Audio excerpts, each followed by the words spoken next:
Assalamualaikum warahmatullahi wabarakatuh. Nama saya Gisa Trisia Perliani. Saya dari kelas 2B. Di sini saya akan mereview kembali materi yang telah disampaikan oleh Profesor Dr. Hajaini Nuraini SHMH pada bab 1, bab 2, bab 3.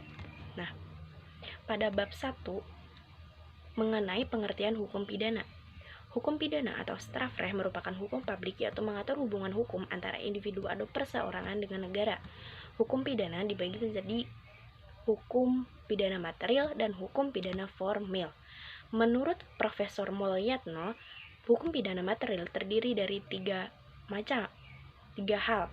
Yang pertama adalah perbuatan pidana atau criminal act, pertanggungjawaban pidana, criminal responsibility, dan yang ketiga adalah sanksi pidana, criminal procedure. Fungsi pidana ada dua, yaitu fungsi umum dan fungsi khusus. Sumber hukum pidana ada 4, yaitu KUHP WFSNI mulai berlaku 1 Januari 1918. Peraturan-peraturan lain di luar KUHP, memori penjelasan KUHP, dan yang terakhir adalah hukum pidana adat. Pembagian kitab undang-undang hukum pidana dibagi menjadi 2 bagian. Yang pertama adalah bagian yang bersifat umum dan bagian yang bersifat khusus. Berlakunya hukum pidana ini dapat dilihat menurut waktu, locus temporis, dan dapat juga dilihat menurut tempat, locus delicti. Dan menginjak ke bab kedua. Bab kedua ini mengenai tindak pidana strafbaar atau delik.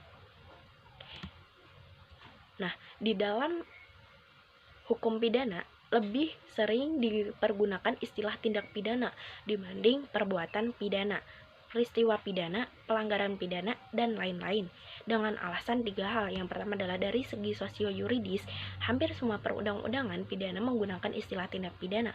Semua instansi penegak hukum dan aparat menggunakan istilah tindak pidana. Para mahasiswa mengikuti tradisi dan kebiasaan menggunakan istilah tindak pidana dibanding perbuatan pidana. Unsur-unsur tindak pidana ada 2, yaitu unsur objektif dan unsur subjektif.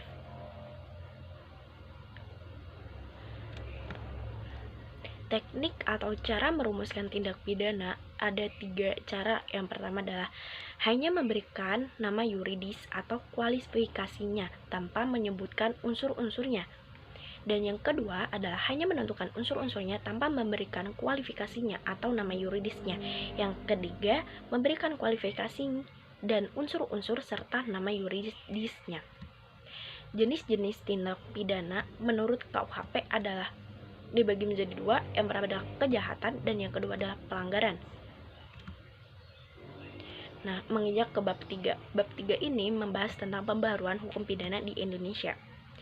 Sejarah berlakunya KUHP di Indonesia berasal dari WVS Belanda melalui pasal 75 RR Jumto pasal 131 IS sejak 1 Januari 1918 berubah menjadi WVSNI, selanjutnya melalui Undang-Undang Nomor 1 Tahun 1946 WVSNI berubah menjadi KUHP.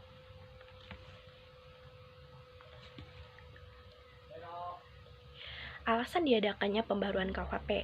Nah, di sini ada 4 alasan. Yang pertama adalah alasan politis, alasan sosiologis, alasan praktis, dan alasan adaptif. Yang ketiga adalah cara-cara melakukan pembaharuan KUHP. Caranya ada 5 cara. Yang pertama adalah kriminalisasi, dekriminalisasi, rekriminalisasi, penalisasi, dan mitigering. Dan yang terakhir, subterakhir pada bab 3 adalah metode pembaharuan KUHP. Yang pertama adalah evolusi atau evolusionis, yang kedua kompromis, yang ketiga adalah global. Sekian review materi yang saya sampaikan, kurang lebihnya mohon maaf. Wabillahi taufiq wal hidayah. Wassalamualaikum warahmatullahi wabarakatuh.